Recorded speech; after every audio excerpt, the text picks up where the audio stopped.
Hola amigos, los saluda Juan Tábara de Carros OK. Hoy día tenemos como invitado al señor Miguel Ángel Saldaña Arriate. Él postula para el Congreso de la República con el número 8 en Alianza para el Progreso.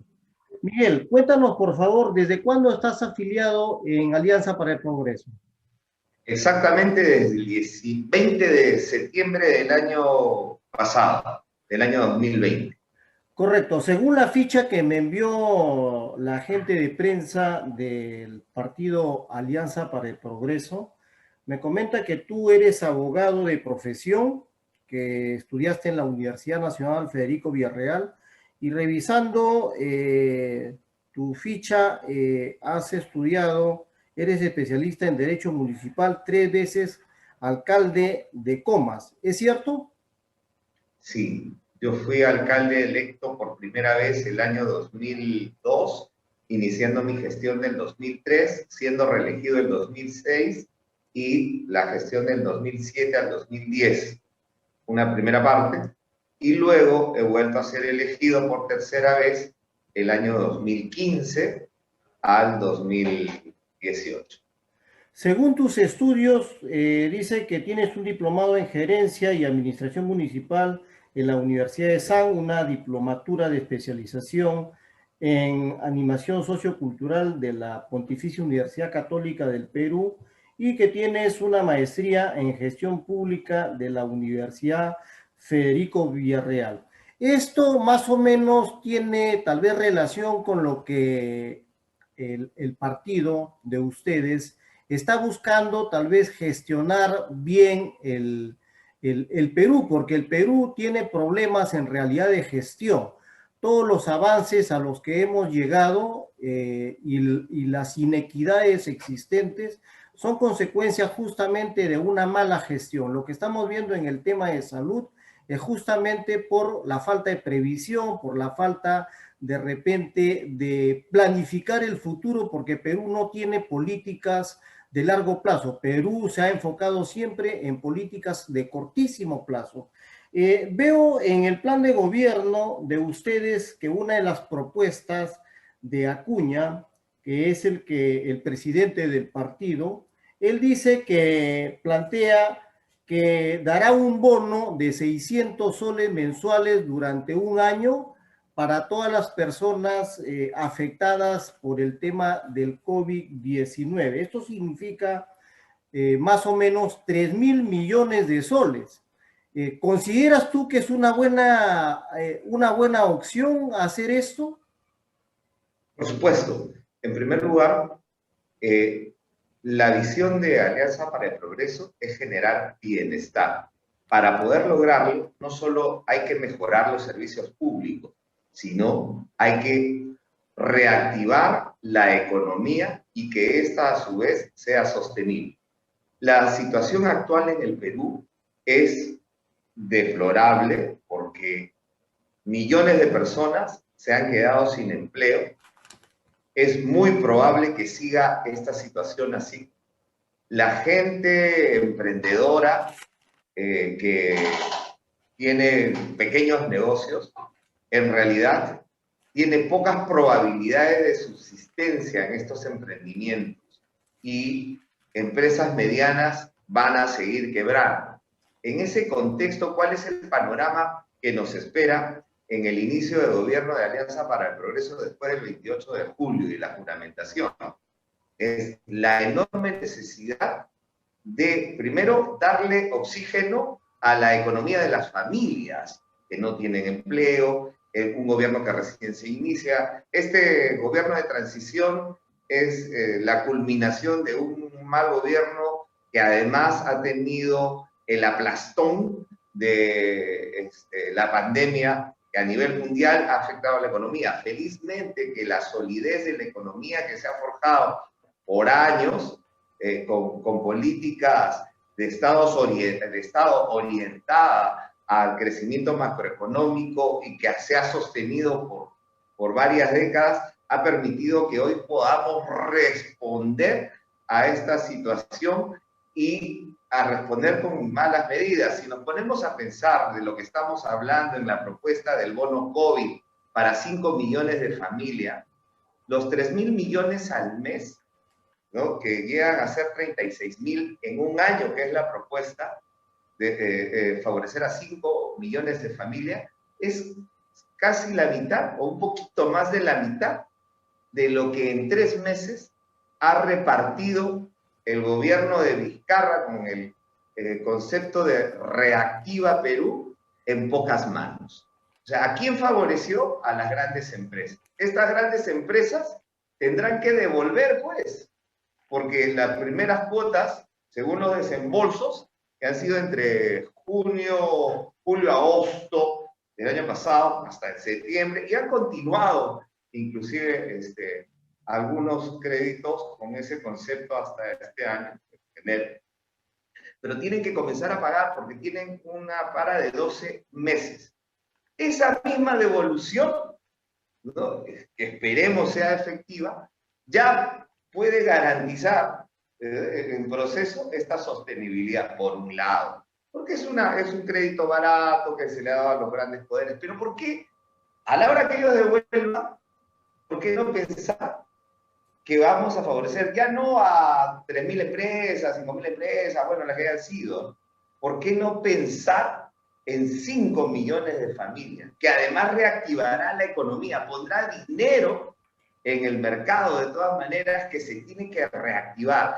Este bono COVID, sin duda, es el tanque de oxígeno para las familias peruanas que han sido abatidas por las pésimas medidas del gobierno de Sagasti y el de Vizcarra, ¿no? Que tendrá que ser rectificadas en los próximos 5 años. El gobierno de Alianza para el Progreso tiene una mira mucho más ejecutiva. Resolver el problema de las mayorías va a hacer que se revitalice esa economía que en el Perú va a tener que reencauzarse una vez pasada esta situación de pandemia.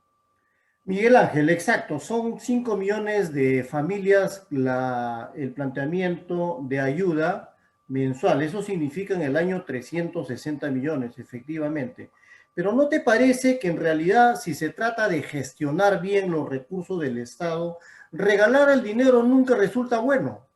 Regalar el dinero hace que la gente se vuelva perezosa, espere de repente algo que sabe que le va a llegar aunque sea poquito. Fíjate lo que hizo Ollanta en la época con el plan 65, me parece, que la gente, pues, las mujeres se terminaron embarazando para recibir una miseria, ¿no? Entonces, la verdad que me parece que si ese es el planteamiento de Alianza para el Progreso, desde el punto de vista de gestión, la gestión realmente no sería buena. Yo creo que hay que enseñarle a la gente a ser empresario, a hacer emprendimiento.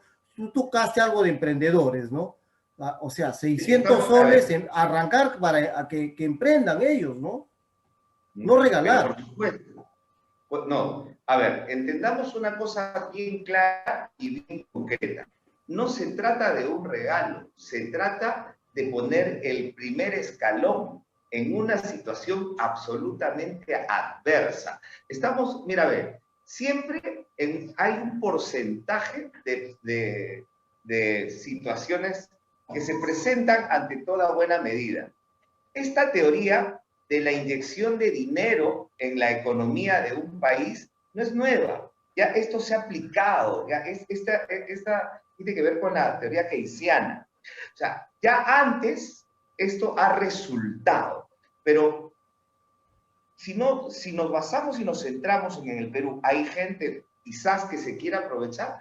Claro que sí, probablemente haya gente que se aproveche. Así como los créditos reactiva, habrán empresas que se declararán en quiebra y de repente no quieran devolver. Pero si vamos a tomar decisiones en función de la parte negativa del asunto, nunca vamos a tomar decisiones. Hay que tomar decisiones basadas en la perspectiva de que vamos a heredar un país que tiene que tener un tanque de oxígeno. ¿Cuál es el tanque de oxígeno? Inyectar a 5 millones de familias.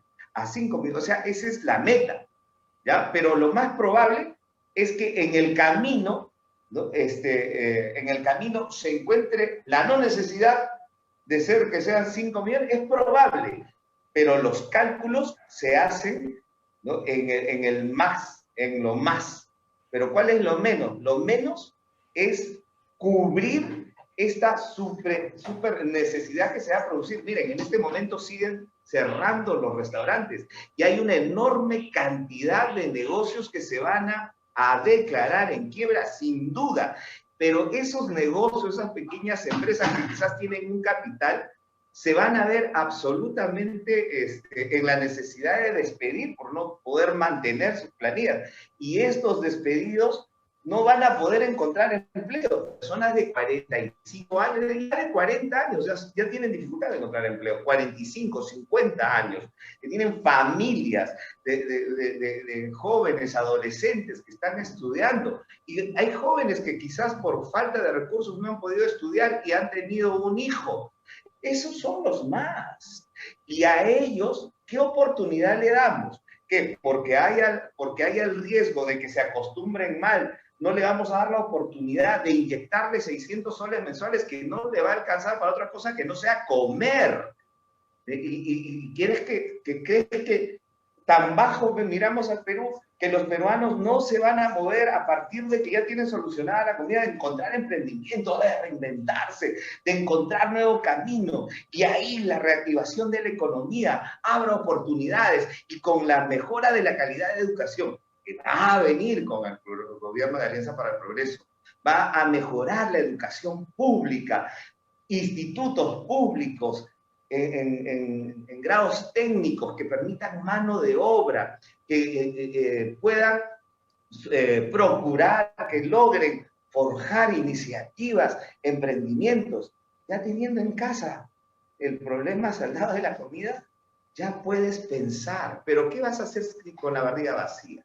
¿Qué vas a hacer si tienes que darle de comer? Te vas a ocupar en eso y te vas a estancar en la pobreza. No, señor.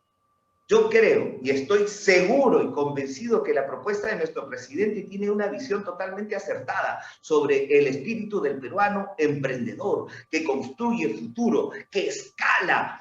Así como nuestro presidente Acuña salió de un pueblito allá lejos, en Cajamarca, quizás descalzo, bajó las praderas, iba 2 horas caminando al colegio y hoy da 10.000 empleos. Hoy aporta 96 millones a la SUNAT. ¿Por qué no pensar que hay más César Acuña en estas 5 millones de familias que puedan invertir de su propio emprendimiento una vez que el Estado le ayudó a solucionar el problema de la barriga ocasionado por este virus que ha amenazado al mundo con la miseria, enfermedad, con la muerte, con la desolación, robándonos la esperanza? Miguel Ángel. Necesitamos el deber, tenemos el deber y necesitamos a un gobernante que nos devuelva la esperanza que el COVID nos robó, que la corrupción se llevó. Necesitamos estar unidos, mirando con optimismo y corrernos los riesgos de que alguien ya no quiera trabajar más. Bueno, pues, pero esos van a ser los menos. En el Perú, los más somos los que trabajamos, los más somos los que emprendemos, los más son que si del cielo caen limones, hacemos limonada. Es un punto de vista discutible, es un punto de vista que se tiene que evaluar con mucha tranquilidad, es un punto de vista que aparentemente puede ser positivo, pero por otro lado puede ser destructivo para una sociedad que tal vez la acostumbremos a recibir dinero. Creo que la idea no está mala, pero lo bueno sería de repente educar a la gente para empezar a gestionar tal vez sus pequeños negocios. Por ahí yo creo que es un tema que se puede discutir. Tú hablabas hace un momento de... Va de la mano, perdón Juan, va de la mano. Le solucionas el problema de la barriga y le das la educación pública de calidad en el grado técnico, en carreras cortas, para lograr emprendimientos. Le das capital de semilla. O sea, ¿sabes qué? Primero tienes que llenarle la panza. No sé si te pasará a ti, pero cuando tengo mucha hambre no puedo ni leer ni estudiar. Y yo creo que eso pasa con todos. Y eso es el mérito del programa del vaso de leche. Yo recuerdo en la década de los 80, cuando no había ese programa, los niños que no tomaban desayuno, tomaban un té con un pan, no tenían la suficiente proteína, energía, se dormían en el salón. Ojo, entonces, ¿qué es lo que está viendo Acuña? Darle lo fundamental, el oxígeno para que respiren, y ahí darle las herramientas para salir adelante. El bono COVID va a ser una realidad, pero también va a ser el electroshock que resucite, ¿no? Que ponga a latir el corazón, y con eso vamos a avivar el miedo. Vamos a ver.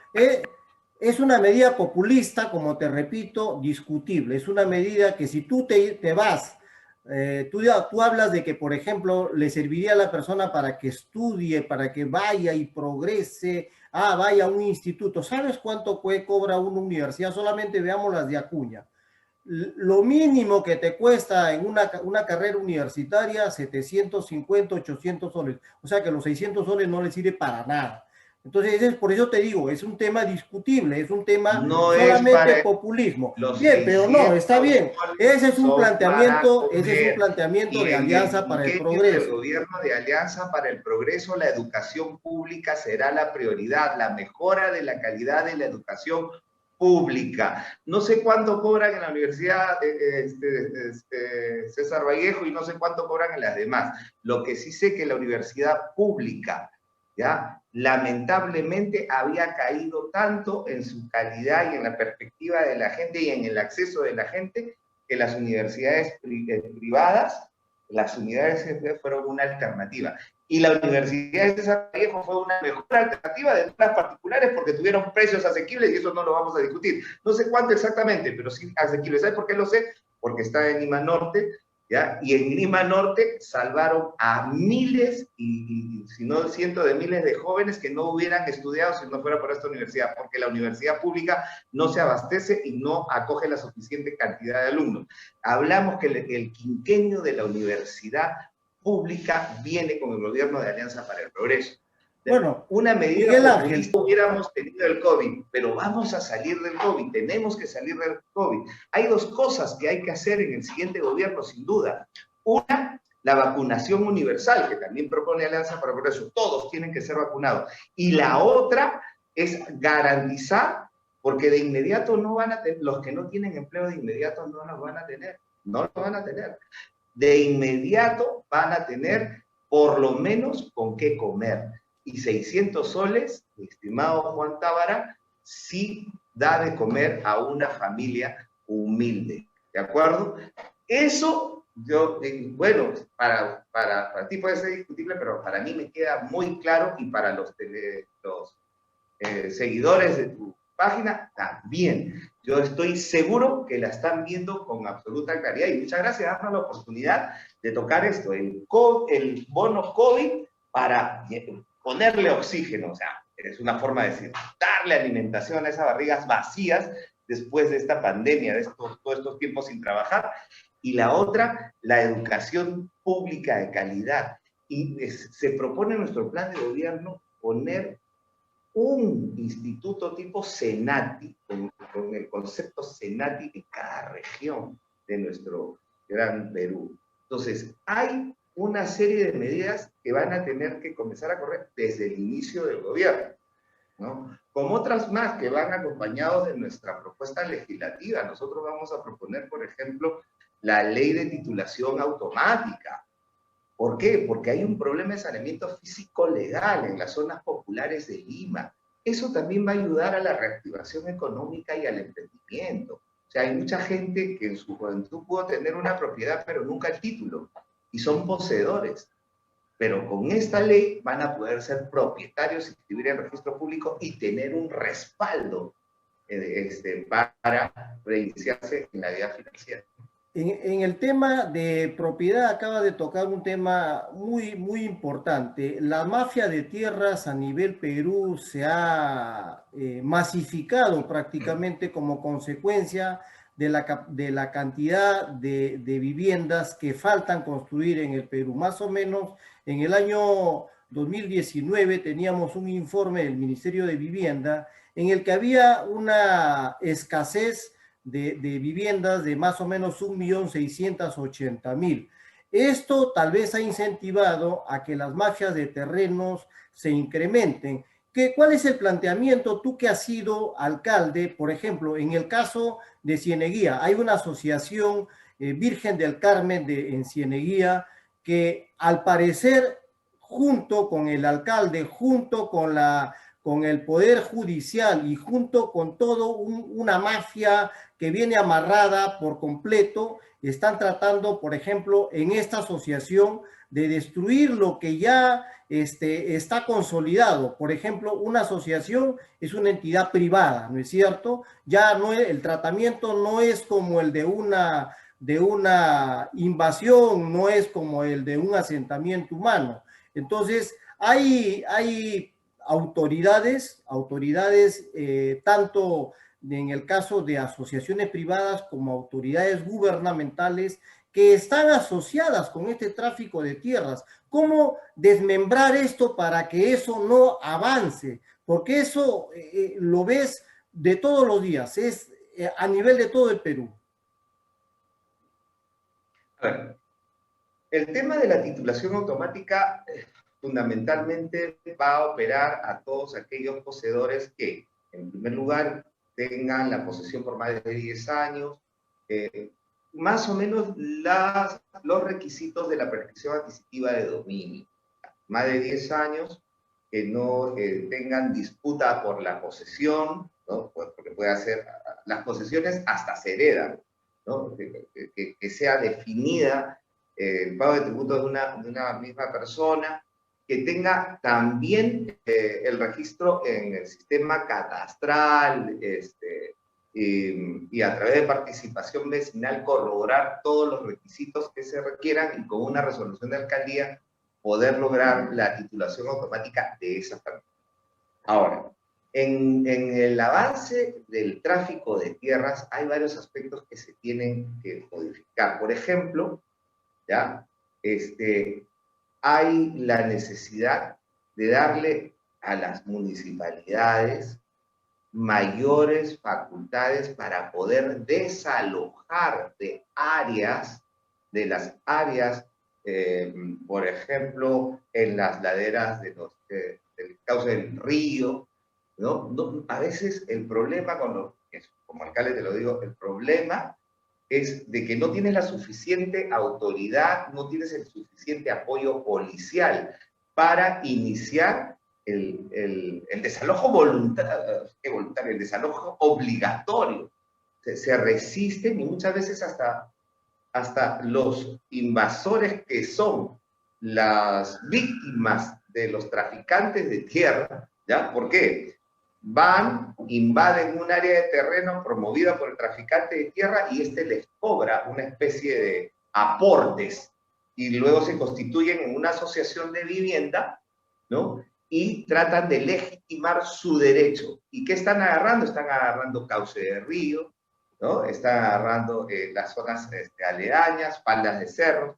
Entonces, un alcalde, un alcalde provincial, distrital, debería tener facultades que le dé la ley y el apoyo policial y la presencia del Ministerio Público apenas esté tomando posesión de estas áreas que son peligro, ponen en posición de peligro a las personas, poderlas desalojar de inmediato. En el caso de que hayan tierras tomadas con participación ya de la autoridad, bueno, esos ya son casos ya de mente delictiva, ¿no? Ya de organización criminal. Bueno, ahí ya tiene que ver ya con que opere la justicia de manera idónea, de manera rápida, efectiva. Lamentablemente, el letargo muchas veces de fiscalía, la falta de presencia policial, y claro, y ya si hay ahí una mente delictiva de la autoridad municipal sobre cierta área de terreno, como más o menos entendí lo que me estabas explicando, pues no es un caso generalizado. El caso generalizado en el tráfico de tierras es el que te estoy diciendo, o sea, toman personas ciertas áreas y cuando hay otro tipo de invasores que no corresponden a sus intereses, los amenazan, ¿ah? Con pistola, con armas de fuego, los asesinan, los golpean, los expulsan de manera violenta, y esos son delitos, son crímenes que se vienen cometiendo ya hace un regular tiempo. Entonces eso ya es un tema de operación de la justicia, ¿no? Tiene que haber una interacción entre la policía y el Ministerio Público fundamentalmente, porque ahí hay tipos penales, ahí hay personas que el alcalde no puede controlar. O sea, en diversas partes de la periferia de Lima sí hay mafias que traen máquinas y comienzan a tomar, a lotizar áreas como cerros, por ejemplo. Y el alcalde con su serenazgo no va a hacer nada. Ahí tiene que entrar de inmediato la policía con fiscalía, de inmediato. Pero no está sucediendo eso. Vamos pensando de que tiene que ver seguramente con la falta de efectivos policiales, ¿no? Vamos a pensar lo que es de esa situación, pero yo creo que si nosotros tenemos policía con una moral más alta, es decir, a la policía no le está dando el Estado la garantía a su accionar. Eso nosotros en nuestra propuesta legislativa queremos ayudar a cambiar, ¿no? Garantizar el apoyo legal a los policías que derrumben un delincuente en su accionar. Por ejemplo, si van a sacar un traficante de tierra y este tiene un arma y el policía lo derrumba, no tiene por qué ser procesado policía. No tiene por qué ser, no, o sea, pero lamentablemente lo desmoralizan al policía, lo procesan como si él fuera el que está en falta y muchas veces no tienen ni siquiera un abogado. Tienen que pagarlo con su peculio, además de pagar la bala con la que derrumbaron al delincuente. Entonces, estas cosas tienen que cambiar, ¿no? Es más, la protección, los accesorios de protección a la Policía Nacional deben de cambiar. Los suboficiales tienen unos chalecos antibalas que no son antibalas realmente, parecen de juguete, parecen más bien de paintball, no parecen de balas reales. Entonces, tiene que haber una mejor asistencia y protección de la policía, protección a su vida, a su integridad, a su honor y a su defensa legal. Si levantamos la moral de la policía, hacemos más efectivo el combate al crimen. Hay que combatir el crimen, hay que mejorar ese equipo policial con las autoridades locales, regionales, los comités de seguridad ciudadana, ¿no? El voluntariado para las rondas vecinales. Mira, yo creo que puede haber una interacción de la población para mejorar las condiciones de vida de nuestro querido Perú. Estoy seguro. Ángel, ¿cómo cambiar este esquema corrupto que tenemos si, por ejemplo, dentro de las filas del partido estaba Donaire? El caso del gasolinazo, él terminó preso por este tema. Benicio Ríos es otra persona que también ha tenido varios problemas. César Pérez me parece que también tiene por ahí 10 juicios. Él ha sido rector de la Universidad de Piura, me parece, y por ahí tiene una serie de cuestionamientos. Acuña también y su hijo como congresista. En el caso tuyo hay un blog que te golpea muy duro. Hay un blog, el No Apague la Luz, estuve revisando, César Burmester escribe ahí, que te golpea muy duro y dice que, bueno, que tú te has enriquecido de la noche a la mañana y que eso es justamente porque has tenido 2 años de gobierno y que cuando en tu gobierno municipal empezaste canalizando el tema del control de la basura con el 70% del lado privado y 30% del lado municipal. De pronto eso se convirtió en un 100%. Burmester te da durísimo aquí en este blog No Apaguen la Luz. ¿Qué le podría responder, por ejemplo, a este señor que te cuestiona muy duro y que dice que tú no deberías llegar al Congreso, y toda esa gente que está metida, que ha estado metida en el partido, en Alianza para el Progreso? Mira, soy un demócrata, ¿ya? Como demócrata hay que saber tener tolerancia. En nuestro país, cualquier persona agarra una pluma, escribe lo que sea y dice que es periodista. Yo no creo que eso sea así. Un periodista tiene que ser un hombre preparado, en primer lugar. Tiene que tener las credenciales para poder informar. Yo considero hasta este minuto que eres un hombre serio. Entonces yo no le voy a responder a esa persona porque no está, o sea, nunca le he respondido. ¿Por qué no le voy a responder? Porque no está a la altura. Mi estimado Juan Tábara, que es comunicador y lo que es periodista, vamos a mirar las cosas con objetividad. Miguel Saldaña, yo como persona no tengo ningún proceso judicial. Como autoridad pude haber sido denunciado. Entonces, dentro de las personas que tú me comentas, en el partido, yo soy nuevo desde el año pasado. Es una organización política a la altura. Y como toda entidad democrática, puede tener sus fortalezas, lo tiene Alianza para el Progreso, y tiene sus debilidades. Y muchas veces las debilidades pueden estar en determinadas personas, pero eso no hace la organización. Los resultados hacen a la organización. Tenemos una presencia en el gobierno nacional y estoy seguro un gran equipo en este contexto. Y ese equipo con personas que tienen experiencia y están a la altura de hacer un buen plan de gobierno como el que tenemos, y vamos a tener un mejor gobierno. Las personas no idóneas o que falten a la ética tendrán que ser denunciadas. Y si realmente, ¿no?, que falten a la ética y falten a la ley, tendrán que ser, y si realmente cometieron delitos, tendrán que ser sentenciados, juzgados. Para eso, sus sanciones. La democracia es finalmente tolerancia.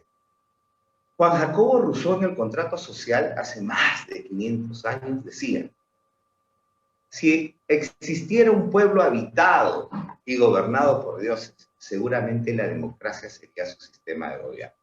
Qué fácil es hacer un gobierno con una dictadura o totalitarista, como fue en el tiempo de Fujimori.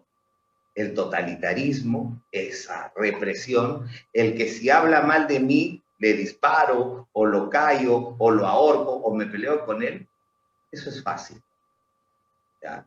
¿Sabes qué es difícil?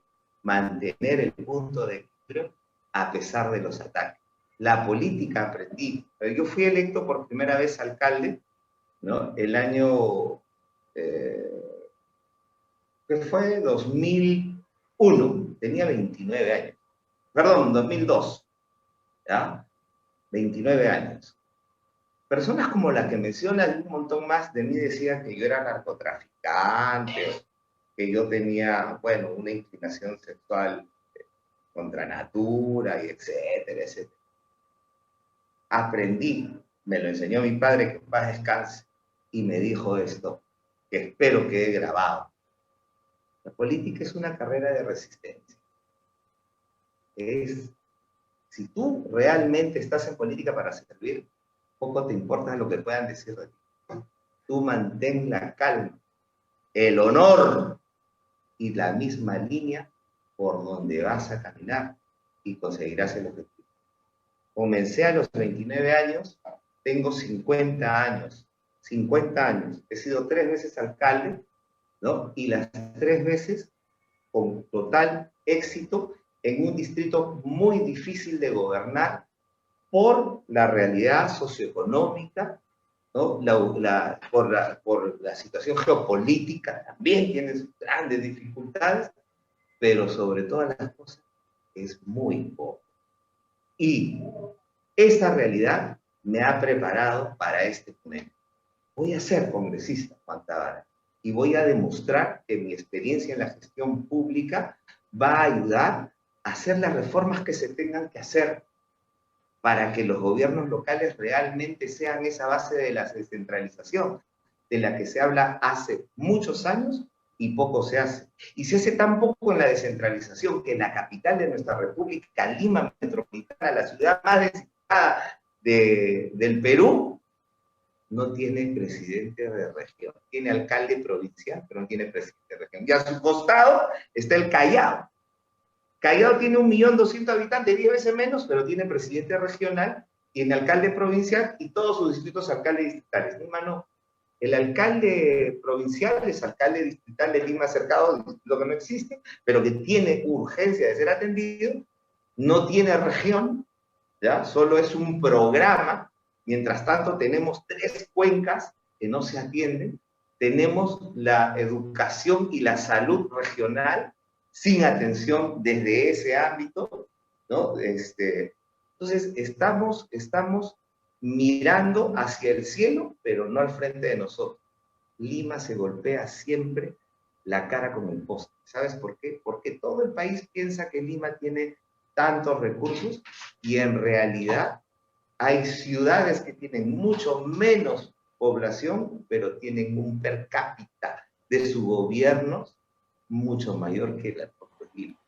Estoy hablando de ciudades como San Marcos, ¿no? Cajamarca, Megantonia en el Cusco, ¿no? Donde Megantonia tiene 5.000 habitantes y 250 millones de soles, ¿ah? Por el gas. O San Marcos tiene 500 millones y 16.000 habitantes. ¿Ah? Estoy hablando de una partida, ¿no? Ahora, hay otras cosas que hay que cambiar en la 27972, Ley Orgánica de Municipalidades.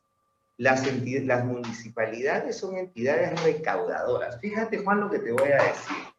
Las municipalidades son entidades recaudadoras establecidas por el Código Tributario, ¿ya? Y en la ley orgánica dice que tienen que dar una contraprestación. O sea, tienen que cobrar tasas, tienen que cobrar impuestos y con eso dar una contraprestación. Tienen que dar un servicio de recolección, etc.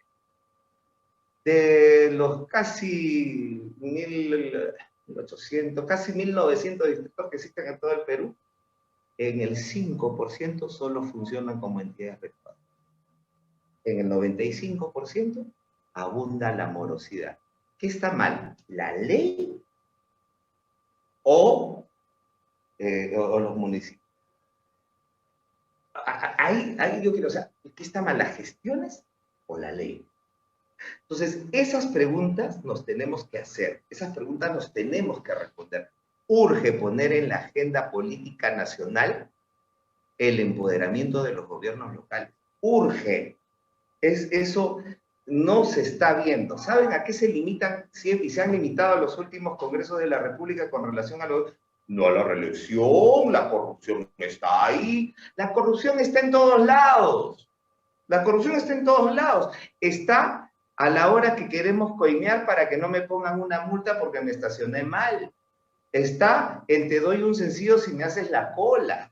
Está en me dieron vuelto de más y no lo devuelvo. Está también en la coima.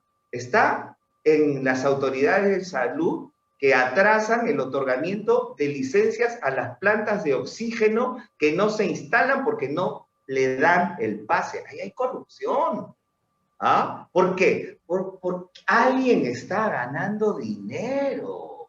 Miguel Ángel, entonces, Miguel Ángel, en el sí. tema, tú has tocado un tema fundamental. La corrupción está enquistada en todos lados. Tú has sido alcalde. Como alcalde, ¿te has dado cuenta de que cada vez que se hace una transferencia del gobierno central, la mayoría de los alcaldes devuelve el dinero porque no sabe no tiene proyectos, lo regresa al gobierno central? El problema es... Eso es un mito. Claro, aparte de eso, tenemos otro problema, que cuando se desarrolla un proyecto, los proyectos se sobrevaloran. Por ejemplo, regresando a Cieneguía, arranca el 2021 y Cieneguía dice vamos a remodelar una losa deportiva. Le pone metro cuadrado solamente para remover esa tierra, de 540 metros cuadrados, le pone el metro cuadrado más de 1.700 y pico soles. cuando el metro cuadrado tú sabes que eso no llega ni a $100. La coima está en sobrevaloración de $400 más sobre ese análisis. Fíjate que no son 1.600 las municipalidades, a nivel de todo el Perú superan las 3.600 municipalidades que existen. Y cuando lo entrevisté a uno de los candidatos de este partido, le dije que más o menos la coima estaría en 27 años llegando a 400.000 millones de dólares. Es una brutalidad de dinero que sale del fisco. ¿Cómo cambiar eso? Comenzando ya por hacer un enfoque mucho más objetivo. Mira, a ver, en la medicina hay médicos aborteros. Todos los médicos son malos. En el derecho hay abogados que en el ejercicio de su carrera ¿ya? Defienden a narcotraficantes, asaltantes de banco, y los hacen inocentes. ¿Ya? Entonces, ahí, ¿qué tiene que ver? La ética. Tú ves si tomas o no el caso por el dinero. ¿Qué te quiero decir con esto? Dos cosas muy puntuales. Es verdad que hay quienes sobrevaloren, pero es mentira que todos sobrevaloren. Es verdad, ¿ya? Es verdad que muchas veces devuelven dinero los municipios, pero es falso que todos devuelvan porque no tienen capacidad. Mira, ve, una de las principales razones por lo que los municipios devuelven dinero y que no lo pueden ejecutar es a veces por problemas de saneamiento físico legal, otras veces, lamentablemente, y esto la gente no lo dice, no lo sabe, no lo observa y no lo pone como problema, es que cuando tú elaboras un proyecto, este proyecto ¿ya? Lo cargas a una fuente de financiamiento. Para los municipios, normalmente, si es una obra de infraestructura, lo cargas a la cuenta del Fondo de Compensación Municipal, FONCOMún, ¿de acuerdo? Muy bien. El FONCOMún, ¿ya? Tiene un monto determinado que no siempre te dan el monto que te han presupuestado, porque si se contrae el ingreso, cosa que va a pasar para este año, van a recibir menos FONCOMún probablemente los municipios, lejos de lo que se ha proyectado, y el próximo año va a pasar exactamente lo mismo. Y entonces tus proyectos se quedan sin cobertura. Esa es una. Otra que pasa es que el monto que te tienen que transferir, te lo transfieren en 12 cuotas. Y tú para poder hacer el concurso público, tienes que tener el monto junto. Entonces, si tú necesitas hacer un proyecto de 6 millones, es importante para tu gestión, y te transfieren $500,000, tú tienes que juntarlo hasta diciembre, o tienes que ver, ¿no? Que nunca te lo transfieren junto, te lo dan por partes, por tramos. Entonces, se demora la ejecución muchas veces porque cuando ya vas a llegar al concurso tienes que reactualizar los precios. Entonces, hay una serie de situaciones que tienen que cambiar en el Estado para ser más efectiva. Y en esas demoras se filtra la corrupción. ¿Qué tenemos que hacer para luchar contra la corrupción? Punto número 1, hacer menos engorrosos los trámites. Punto número 2, si le vamos a transferir 10 millones a los municipios, transfiéroselos pues al inicio del pliego presupuestal, no por partes o no al final del año. Y si le dices que le vas a dar 10 millones, dale 10 pues, pero no dependiendo, no, mira, ¿sabes qué? Te programé 10, pero he recibido 9, te doy 9. Y a los ministerios, que son, mira, apuntan que los municipios son los que más devuelven. ¿Y los ministerios? ¿Tú sabes lo que hacen los ministerios, Juan? Lo que hacen los ministerios es que en noviembre, diciembre comienzan a buscar convenios con los municipios para gastar dinero que no quieren devolver, para que sus gestiones no luzcan de ineficientes. Eso pasa en todo el Perú. No se habla, no se dice, pero por supuesto. Una de las cosas que vamos a fiscalizar en el ministerio es que los programas se hagan de inmediato, no al ritmo ni a la flojera del funcionario. Hay muchos funcionarios pues que por trabajar en un mando medio, bueno, son los reyes del barrio, maltratan a la población, no los atienden adecuadamente, nosotros vamos a fiscalizar la calidad de la atención al usuario. Ellos se deben a la población, ellos tienen que quedarse a la gente, le deben ese sillón que tienen a las personas. ¿Ya? Yo no voy a hablar de pobres ni ricos, porque para mí todos son iguales. A todos se les dice buenos días mirándose a los ojos, a todos se les da la mano. No se les mira de pie a cabeza y a uno le da la mano y a otro no, por cómo visten o cómo lucen. No, señor, eso tiene que cambiar.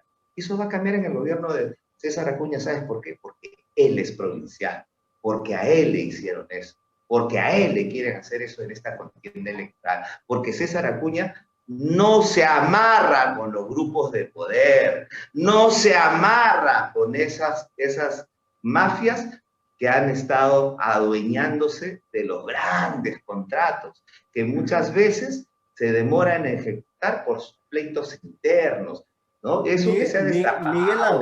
Miguel Ángel, tú acabas de tocar un tema importante. Dices que no se amarra Alianza para el Congreso, pero ¿qué pasó, por ejemplo, con este contubernio que ocurrió hace poco con este Congreso que ha sido reemplazado? Este contubernio en realidad que hubo llevó al estado actual de las cosas. Nos faltaban solamente 7 meses, 8 meses, algo así, para que se fuera Vizcarra. Lamentablemente entró Sagasti y las cosas siguen peor de lo que estaban, porque fíjate, ¿qué ha ocurrido?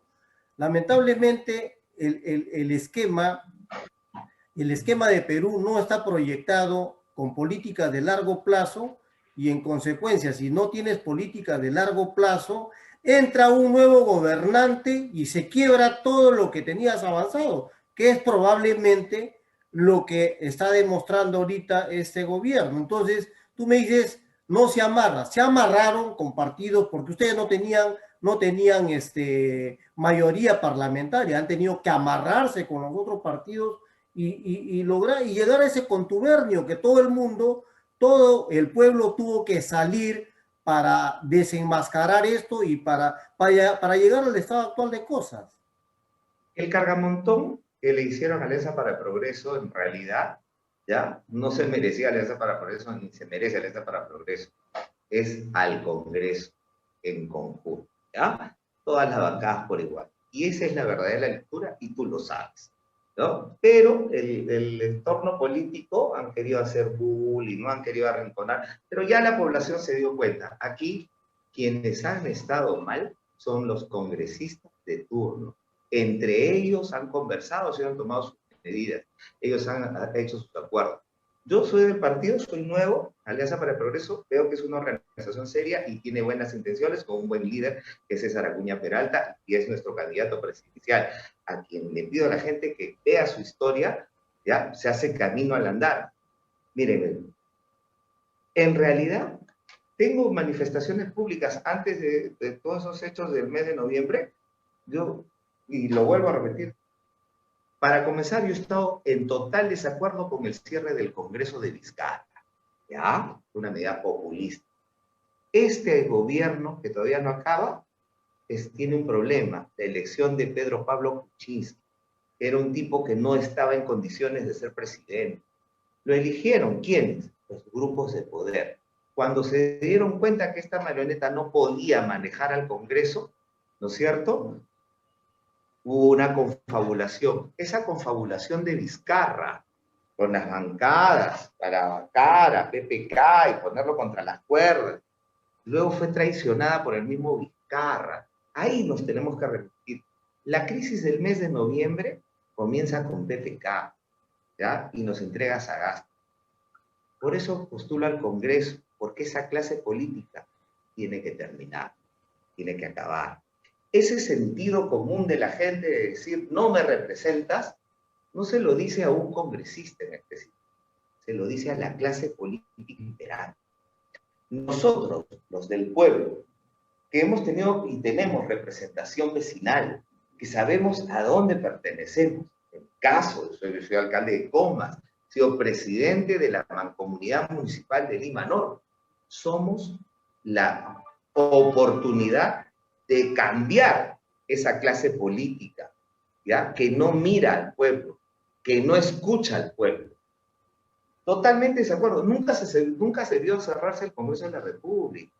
Nunca se debió de vacar a Vizcarra. No le debieron de dar el gusto. ¿De acuerdo? Entonces, lo que te tengo que decir es lo siguiente. Yo no respondo por esa actitud, porque no soy de esa clase. Soy de la clase popular que pide el cambio inmediato de actitud y de gobernantes. Ese cambio con rumbo lo vamos a tener con César Acuña. ¿Por qué? Porque las medidas que va a tomar, mira, hace un rato hablábamos del COVID, del bono COVID. ¿Qué hizo Vizcarra? 60.000 millones. ¿A quién? A los grupos de poder. ¿Qué iba a hacer Acuña? Un poco más de 30.000 millones para 5 millones de familias en un año. 60.000 millones en 3 meses. Ahí tienes la diferencia. Ahí está la enorme diferencia. El propósito de allá, hasta ahora no se ve bien. El propósito de acá es reactivación económica, es alimentación de las familias, es tirarle la cuerda a la gente de a pie que se está ahogando. Eso es realmente, ¿ya? Es realmente lo que estamos haciendo. Ahora, me quedé pensando, Juan, un ratito, medio minuto nada más. Yo te decía que son cerca de 1.700, 1.800 municipios. Son 1.678 municipios distritales. Eran los que yo estaba refiriendo, ¿verdad? No hablaba en ese momento de los provinciales. No. Con los provinciales y los centros poblados, bueno, supera enormemente. Sí, claro, ¿no? 3.600 y por pico. Eso, por eso, ¿no? A eso quería, pero volviendo. Entonces, vamos al hecho, ¿ya?, de que la clase política tiene que ser renovada y que necesitamos gente preparada y con experiencia.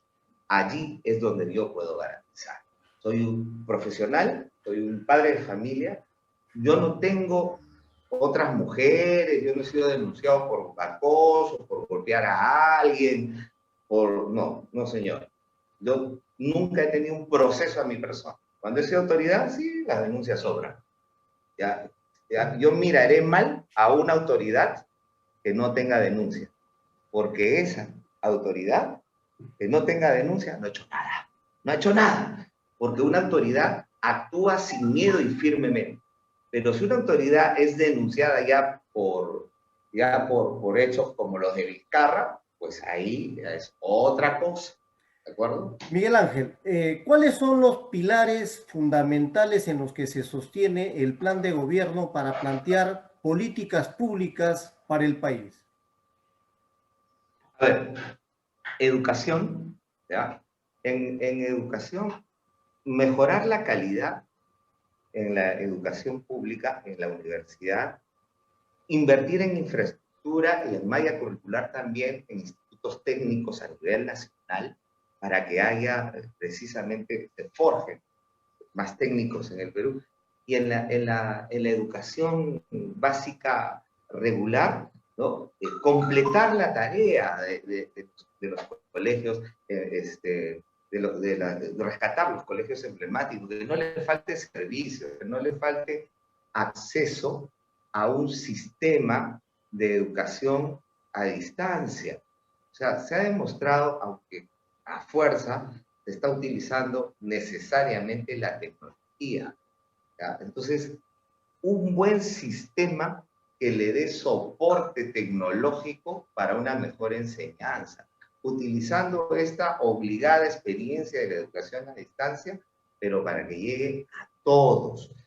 En cuanto a educación, en cuanto a salud, igual, la mejora de la infraestructura, eso ya, esta pandemia, en una situación de colapso del sistema de salud, fuimos engañados vilmente por Vizcarra diciendo de que había hecho tantas camas UCI, ya teníamos un montón de respiradores, plantas de oxígeno.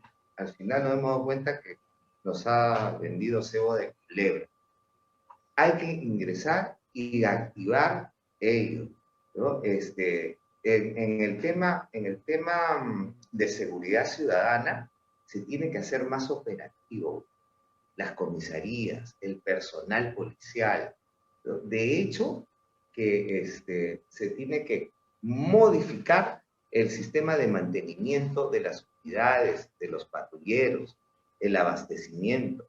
Se tiene que invertir más también en logística y en personal en las zonas donde haya mayor índice de delincuencial, ¿no? En la reactivación económica, que es uno de los pilares del plan de gobierno, la reactivación no solo de la agricultura, de la minería, perdón, no solo de la agricultura, ganadería, sino también en la minería.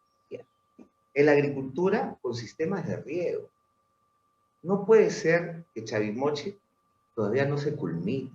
Es una cosa de locos, ¿no? Esto tiene que ser un trabajo concertado con los gremios de los agricultores, donde haya que darle soporte, el Estado tendrá que darle soporte, pero con compromisos mutuos de ida y vuelta, ¿no? Del campesino y del Estado. Hay que darle facilidad al exportador, ¿no? En la reactivación económica, decíamos también la minería no es mala. ¿Por qué nos vendió mala la idea primero que sí, después que no, que sí? Oye, hay que tomar posición. Nuestro país es un país minero por excelencia, desde nuestros antepasados antes de la conquista. ¿Por qué la minería y la ganadería y la agricultura no pueden convivir? Claro que pueden. Lo que no se debe de hacer es lo que hasta ahora el Estado ha hecho. Ha entregado simplemente las grandes concesiones a las grandes minerías. ¿Y el minero artesanal qué? ¿Y el pequeño minero qué? ¿Y la formalización de la minería qué? ¿Y la inversión del Estado para controlar a las concesiones mineras qué? El Ministerio de Energía y Minas, ¿cuándo en la historia del Perú ha tomado riendas y liderazgo en el control de los procesos de la minería? No lo ha tomado nunca. O sea, el Ministerio de Minería debería tener liderazgo, los ministerios deberían tener liderazgo, y el Estado tiene que tener no políticas de gobierno, un plan de gobierno que genere políticas de Estado. Y la reactivación económica tiene que empujarse hacia políticas de Estado de reactivación económica. ¿Dónde está la SUNAT? La SUNAT está en el lado contrario de los emprendedores. El emprendedor, mira, a ver, del 100% de los emprendedores, ¿ya? Quizás el 45% sea, y hay un 55, 60% que son informales. ¿Pero por qué? Porque la formalidad es cara. Eso está pasando, ¿no? Entonces hay que hacer que la SUNAT sea un aliado para la formalización, no una amenaza. Actualmente lo es. No tengo duda, no tengo miedo, no me pesa la lengua de decirlo, nunca voy a dejar de decirlo. La SUNAT hasta el día de hoy, quizás allá cuando en el consenso de Washington aplicó Fujimori las medidas, ¿no?, del consenso de Washington, con las reglas macroeconómicas, bueno, la SUNAT tenía que forjarse como una entidad de capacidad discrecional, ¿no?, que forzaba pues la recaudación, ya, y había que lograr el balance fiscal, y había que lograr una serie de metas macroeconómicas que hoy día tienen sus resultados muy bien. Pero hoy es el tiempo en que la SUNAT se tiene que flexibilizar. La SUNAT tiene que fomentar. Nosotros, por ejemplo, hemos conversado con el sector terrestre. Agremiados en el sector terrestre están convencidos, ¿ya? Miren, están convencidos en convertirse en agentes económicos activos, es decir, pagar impuestos. Pero ¿qué tiene que hacer la SUNAT? Tiene que darle facilidades, pero también el Estado tiene que garantizar que de esos aportes que ellos generen en IFB o en impuesto selectivo al consumo, tienen que convertirse cierto porcentaje. Nuestro plan de gobierno dice 3, los transportistas dicen 4, bueno, habrá que dialogar y habrá que hacer las mediciones y las consultas técnicas a quien corresponda, ya sea tanto en la superintendencia como en el MEP, pero finalmente ese porcentaje, un 3, 4%, el que sea, ya 3.5 para nadie, que sean para su fondo de pensiones, para su seguro médico, que inicien como seguro médico privado. Nosotros en el tema de salud, en nuestro plan de gobierno se habla de un aseguramiento universal, ¿ya? Porque ha fracasado, pues el salud ha fracasado, el SIS ha fracasado. Entonces, es un aseguramiento universal. Si nosotros modificamos el tema de la SUNAT, ¿ya? Si flexibilizamos, si ensanchamos la base tributaria, ¿ya? Es posible. Mira, ve, yo lo he visto en el gobierno local, ¿ya? Cuando yo asumí el primer gobierno, Comas tenía el 80% de morosidad. Cuando acabé mi segundo gobierno, lo dejé en 30%. ¿De acuerdo? ¿Ya? Bueno, mis detractores decían, ya, que yo he mejorado la recaudación para robar más. ¿No? Es la del enemigo, bueno, el detractor, ¿no? Me causa risa, ¿no? Porque después me fui y la morosidad volvió a bajar, ¿no? Igual, cuando volví, igual, reduje la morosidad, ya no pude hasta el 70 porque la economía del país se ha ido contrayendo en estos pésimos 5 años, que han sido pura crisis política, puras contracciones económicas. Nosotros necesitamos ahora revertir eso. ¿Cómo revertimos? Hay que mirar dentro de la barriga, ¿no? De la panza del burro, decían. Hay que mirar dentro de nosotros. ¿Cómo podemos hacer que se produzca? Ah, mira, hay que darle facilidades a la informalidad para que sea formal y al formal para que crezca. Entonces, todas nuestras medidas apuntan a eso. Cuando yo hablo de titulación automática, estoy hablando de la posibilidad de que cientos de miles de personas, padres de familia, puedan tener un respaldo económico para ingresar al sistema financiero, pero al sistema financiero también hay que ajustarlo un poco. Falla en el mercado, ¿no? O sea, hay que entrar a mirar bien fuerte y claro, hay que empezar bien fuerte y claro, por qué el Perú tiene hasta 79% de TEA, de tasa efectiva anual. ¿Por qué? ¡Santo Dios! Esto es un crimen. O sea, en los países desarrollados las tasas no superan el 12%. Los países desarrollados de Europa. En Estados Unidos no supera el 10%. Pero en el país subdesarrollado, el 79%. ¿Y cuál es la lógica? Ah, o sea, la lógica simple, pues.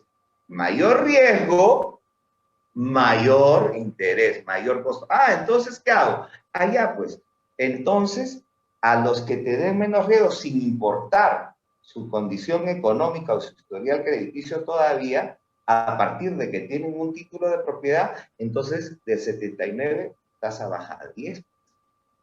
No que sea 15, sea 18, sea 20, habrá que hacer un diálogo, porque tampoco podemos cometer el error, pues, ¿recuerdas el año 1985 con Alan García, la estatización de la banca? No, eso jamás, el estatismo en Perú nunca va a funcionar, ¿no? Tiene que haber libertad de empresa, pero tiene que haber un Estado líder que ponga Regulador, las reglas del juego, que no se regulador, somete, perdón, un Estado regulador. un Estado regulador, pero que sea, que tenga posición sentada. Eso es César Acuña, fíjate. Eso es César Acuña. ¿Por qué? Porque para que César Acuña sea presidente no se está empeñando nada. Y por eso no lo quieren en las encuestas, pues. Pero en el pueblo, tu crecimiento es sostenido. Yo creo que Acuña va a llegar a la segunda vuelta, te lo digo al oído. Va a Miguel llegar a la Ángel, segunda vuelta. Miguel Ángel, ¿cómo cambiar el esquema de Acuña? La mayoría de los electores miran a Acuña y ven al costado de él un sinnúmero de universidades. Para Acuña vendría a ser de repente el apoyo, tal vez el apalancamiento mayor para seguir expandiéndose en el tema universitario, sobre todo si interviene a la SUNEDU, cambia por completo todo. Mayor actividad para la empresa privada o la universitaria. Recuerda que la universidad no paga impuestos, no paga impuestos. Es el mejor negocio en el Perú poner una universidad. ¿Cómo cambiar eso? ¿Cómo desligarlo a Acuña de este esquema que podría, diríamos, decir tal vez un esquema tramposo? Comencemos por las palabras de Acuña. El gobierno de Alianza para el Progreso tendrá el primer año del nombre el quinquenio de la universidad pública. La lógica es simple. En un sistema como el nuestro, la libertad de elección es lo que determina. Si quieres a tus hijos ponerlos en una educación pública, pones educación pública. Si quieres ponerla en educación privada, la pones lo que te conviene más. Si yo tengo la palabra de César Acuña, que cuando sea presidente va a poner en valor la educación pública, ¿por qué podría dudar de él? Porque debo de pensar diciendo, no, él es presidente para tener más universidades. Sí, mira, solo una mente perversa pensaría así. Yo no puedo mirarlo de esa manera. ¿De qué manera lo veo? César Acuña fue un hijo de una familia campesina, una mujer que no fue a la escuela, un padre campesino, manos duras por los callos, y él tenía que caminar 2 horas para ir al colegio. Hoy es un empresario de éxito. Me olvido de las universidades. Me acuerdo y recuerdo constantemente la imagen de César Acuña avanzando por el camino del progreso. Y hoy, cuando él me dice a mí, tengo 10.000 empleados, aporto 96 millones de soles a la SUNAT. Eso te creo porque eso lo puedes corroborar en datos. Pero cuando me dice además, quiero en esta etapa de mi vida devolverle al Perú lo que me ha dado, te creo. Si mejora la educación pública, se acaba la educación privada. No creo que sea así. En la lógica, lo que puedo ver, porque la Universidad César Vallejo, ya yo hice algunos cursos de ahí, y está bien organizada. Hay maestrías también, hay doctorados. Para enseñar en esa universidad tienes que tener un doctorado, si no lo puedes enseñar. Entonces, es una universidad de calidad. Y si mejora mira, para que deje de existir las universidades de César Vallejo, tendrían que doblar, triplicar las universidades públicas. O sea, hay mercado para todos. Y siempre pues habrá personas que decidirán por la universidad privada y eso no tiene nada de malo. Entonces, ¿cómo evitar dejar de pensar en esas posibles prioridades? Te he dado mi lógica, no te puedo dar la de César Acuña. ¿Basado en qué? En datos, basado en el mismo compromiso de César Acuña, y está públicamente dicho en todas las notas de prensa y en todos sus compromisos que él viene haciendo de forma ágil, porque es un hombre emprendedor y bastante activo. Entonces, finalmente te digo, yo estoy convencido que en los próximos 5 años hay bastante trabajo que hacer. Y dentro de ese trabajo que hay que hacer es tomar decisiones. Y en las decisiones que hay que tomar son las que favorezcan a las mayorías. Porque solo si sacamos al Perú del subdesarrollo, vamos a poder vivir mejor todo. Y Acuña piensa eso. Miguel Ángel, por último, corrupción e impunidad. ¿Cómo cambiar este tema? Corrupción e impunidad. La corrupción se va a acabar siempre cuando se fomente mucho más temas cruciales: cultura, identidad, educación, cultura y un estado de bienestar. Son cosas que están bien plasmadas en nuestro plan de gobierno. O sea, la corrupción no se acaba metiendo a todos a la cárcel, ¿ya? Porque la corrupción no comienza en una coima entre un empresario y un político. No, la corrupción comienza en no ir a clases y pagarle al profesor para que no lo delate. La corrupción comienza cuando un niño le cobra a otro para que no le diga a su mamá lo que no hizo y que fue mandado a hacer por la autoridad de casa. La corrupción finalmente es un mal endémico en la raza humana. ¿Y cómo la sacamos en nuestro país que es subdesarrollado? Trabajando para sacar del subdesarrollo. Cuando yo era joven, yo me dediqué, yo hice teatro, un poco de música. Bueno, yo tengo mucho vínculo a las artes, ¿ya? ¿Y qué es lo que me lleva ahí?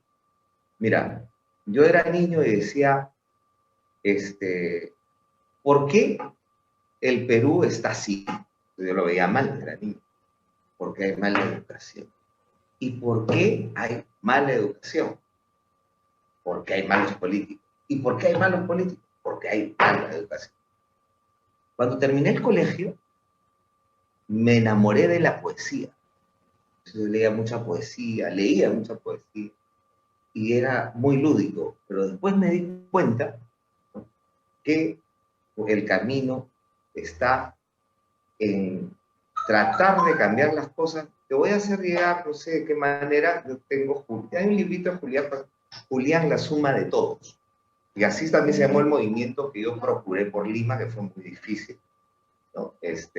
Bueno, políticamente me bloquearon, pero ¿qué digo ahí? ¿No? Cuento un poco mi historia, ¿no? Mi emprendimiento vendiendo hamburguesas en una esquina, pero sobre todo que ese ánimo de cambiar las cosas va de la mano con el servicio, va con el enfoque del bien común.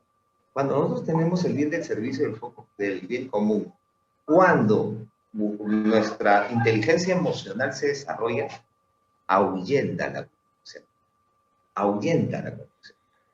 Yo no creo en ese que se llena la boca. Mira, este es el libro Julián, este va a ser tuyo, espero podértelo dar en presencia, ¿ah? Y te voy a hacerlo llegar también con el libro de César Acuña, que te hace Camino al Andar. Esto es lo que nosotros damos a las personas cuando queremos dejar, luego de un mensaje, una acción concreta.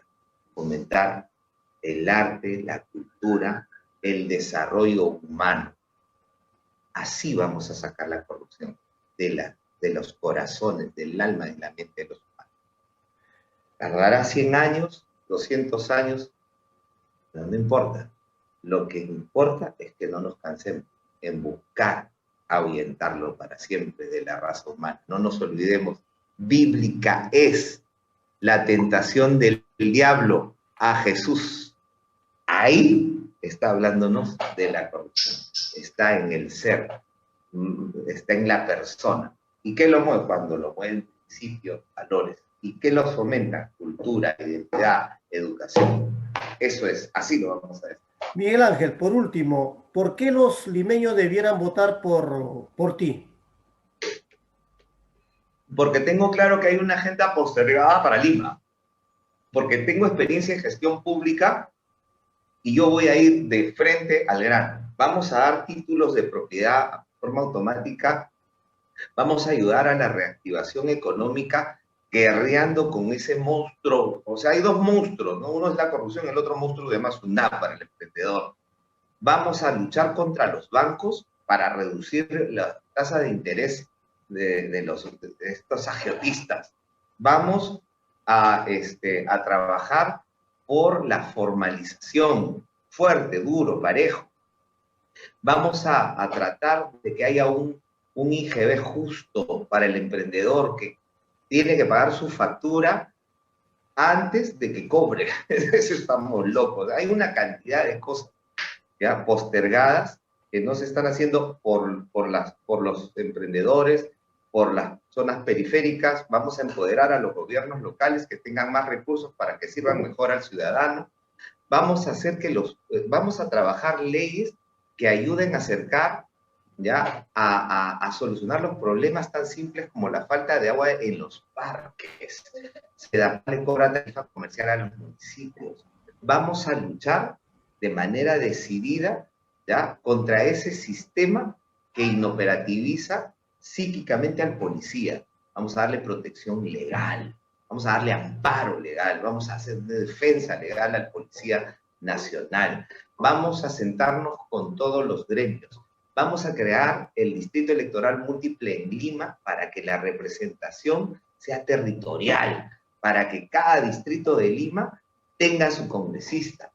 ¿Ya? Vamos a trabajar duro y parejo. Soy de los que se levantan dándole gracias a Dios por un día más de vida y soy los que se acuestan diciéndole gracias Dios por permitirme hacer todo lo que me propuse el día de hoy y luego alcanzar los objetivos. César Acuña Peralta es un hombre que ha logrado sus objetivos.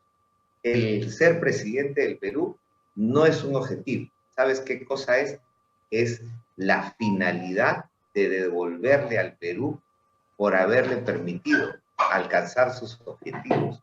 Y hoy quiere él servir a este país al cual yo he decidido ayudarlo desde el Congreso de la República. Por eso este 11 de abril marca las 2A, para presidente, para congresista, y escribe el número 8.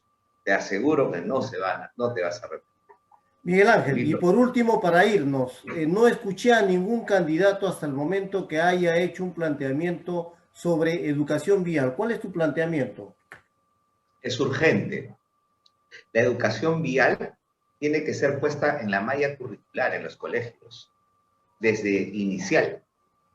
La educación vial va a tardar en el Perú, porque ya nosotros, que estamos ya con edad avanzada, nos va a costar un poco acostumbrarnos a cruzar por los cruceros peatonales.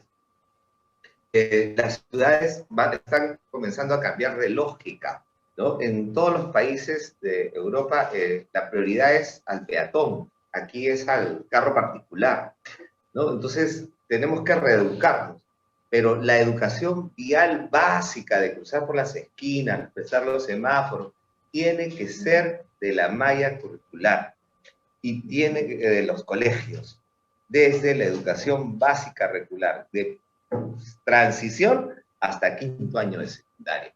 Entonces tienen que salir ya con esa, así como salen hoy día los chicos con conciencia ambiental, así como el gobierno de Vizcarra se empeñó en meter el tema del género y de la opción sexual, en vez de esas cuestiones que no creo que tenían prioridad, tendrían que haber puesto precisamente la educación vial. Gracias por recordármelo, porque lo voy a destacar y sí está dentro de nuestra mira y perspectiva proponer que la educación vial sea parte de la currícula escolar. Bien amigos, se suba con nosotros Miguel Ángel Saldaña Riate y te agradecemos por estar en este espacio en Carlos OK y ahí están los millones de electores en Lima para que decidan. Gracias, Miguel. Gracias.